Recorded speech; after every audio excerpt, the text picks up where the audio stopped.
How's it going, everyone? College Lefty, and in this video we finally have Willie Mays revealed, or at least the 99 overall MVP Willie Mays revealed into MLB The Show 20. He will be released tomorrow at around 3 p.m. Pacific time, and he is the brand new World Series reward. So I'm going to talk about my thoughts in this video, kind of break down previous years and how they kind of released the collection rewards the year after, and just talk a little bit about the timing of these most recent cards being released. So the first thing I want to start out saying is that, of course, I'm excited to try this 99 overall MVP version of Willie Mays. I wish I did not have to wait 8 months into the game cycle, or at least about that, in order to try him. I mean, we are already in November, right? Today is November 1st. And we just have now confirmation that 99 overall Willie Mays will be in the game. Now, we do already have a version of Willie Mays in the game, and I will talk a little bit about my thoughts on that, as well as we need to back up a couple of years in MLB The Show to really explain what I'm thinking in regards to the previous collection rewards. Now, of course, we know in last year's game, Willie Mays was the live series collection reward, and he was also a brand new legend released into the game. So that is going to be at least, the starting point of where we will talk about some of these previous collection rewards. For the most part, they have gone with a brand new legend the last couple of years. The last time we saw a legend card that we already had in the game, I believe, was in MLB The Show 17. But let's go ahead and show the attributes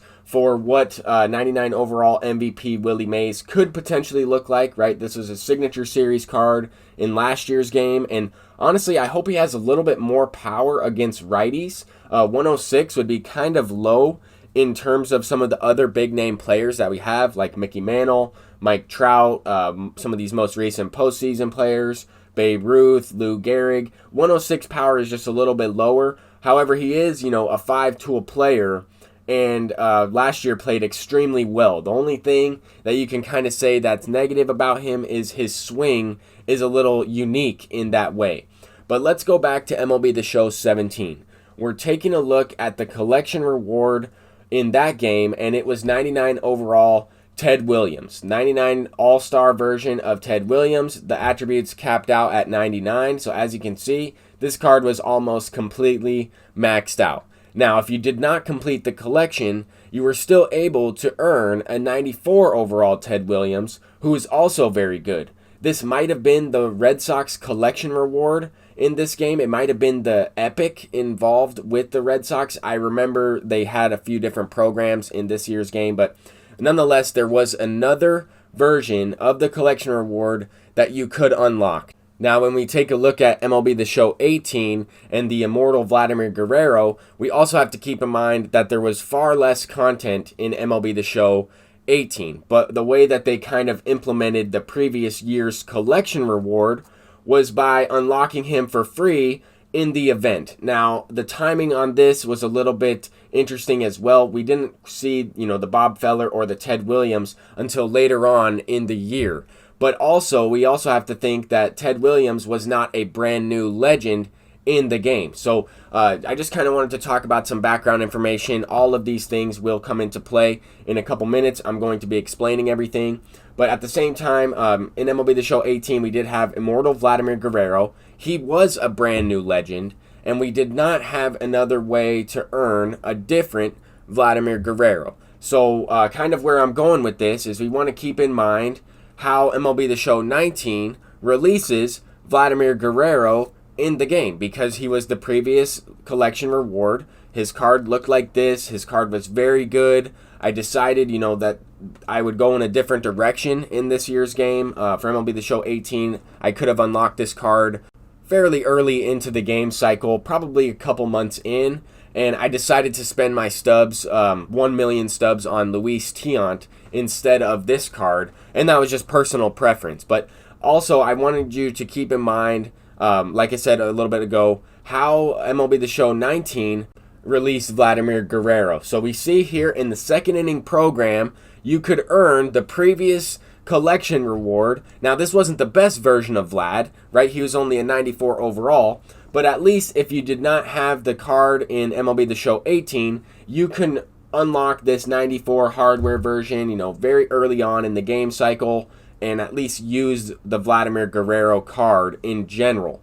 Now, they did release, a 99 overall later on in the year, and that was unlockable for free, and this was through the Signature Series Teams program. Now, the reason why I'm saying this is because we are going to compare some of these ideas and concepts to what we have in this year's game. So a couple days ago, we just recently got the 99 overall Ken Griffey Jr. released in the 10th inning program for Griffey Week. That is absolutely amazing. I would have liked to see that card released, maybe a little bit sooner, but we already had a couple other versions of Griffey in the game, so it's understandable. This 87 overall Willie Mays was the best Willie Mays, or actually currently is still the best Willie Mays that we have in MLB The Show 20. Now, to me, this makes absolutely no sense because you could unlock this card day one through Conquest by completing, all 30 teams in that mode, conquering all the territories, and getting this 87 overall version of Willie Mays. Great. If you didn't play the game last year or you didn't unlock 99 Willie Mays, at least you could get some type of Willie Mays. But now that we are 8 months into the game cycle and that 87 overall Willie Mays is still the best card, that just makes absolutely no sense to me. Now, I do like some of the programs that MLB The Show 20 has released recently. I like a lot of them, to be honest with you. And I think the best all-around program that we've had so far has been the Babe Ruth program because it was a surprise, because we got an endgame player like about halfway through the game cycle, and there isn't really another version of Babe Ruth in the game. We have other versions of Ken Griffey, so I wasn't really, as upset to get Ken Griffey this late in the year.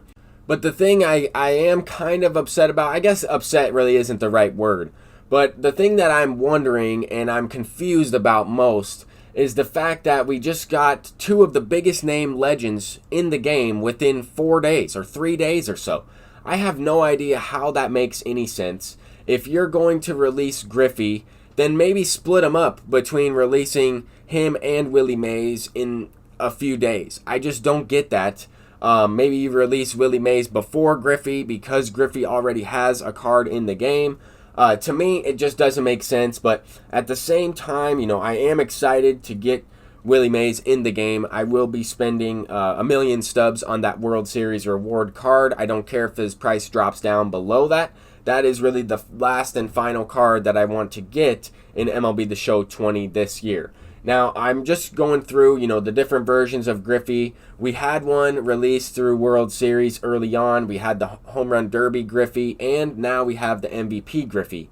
I'm just wondering, if you guys think this is a good way to release some of the big name legends, then I'm thinking you better have the same type of opinion when we have this 86 overall Mickey Mantle until November of 2021, and we're playing MLB The Show 21 8 months into the game cycle without the best version of Mickey Mantle because he was the collection reward last year, and they'll wait to save him and release him later on in the game. We might only have this 86 overall rookie version from Conquest in next year's game, and I will be saying the exact same thing again next year, that would be a huge L. I just don't know why you would wait to release a big name legend. And if you're going to wait, right, if you're going to wait until November 2nd to release Willie Mays, at least have a 92, 93, 95, something like we got with Griffey, where it's a nerfed version, still has a swing, still very good card, 5-tool player, maybe doesn't have as much speed, maybe doesn't have as much of the attributes at the plate, but we would like to see, a better option for Willie Mays if we're going to get him 8 months later into the game cycle. So this last week, I got pretty sick of not playing with Willie Mays, so I decided to hop on MLB The Show 19 and try him out, or at least for an at-bat, because this opponent quit out of the game, but I was able to at least have a plate appearance with this Willie Mays. Yep, I did in fact break my bat, but he does beat it out for a single. So that was satisfying to me. I've just been really waiting for Willie Mays this entire year, and hopefully you guys understand exactly what I'm talking about. I'm College Lefty, and peace out.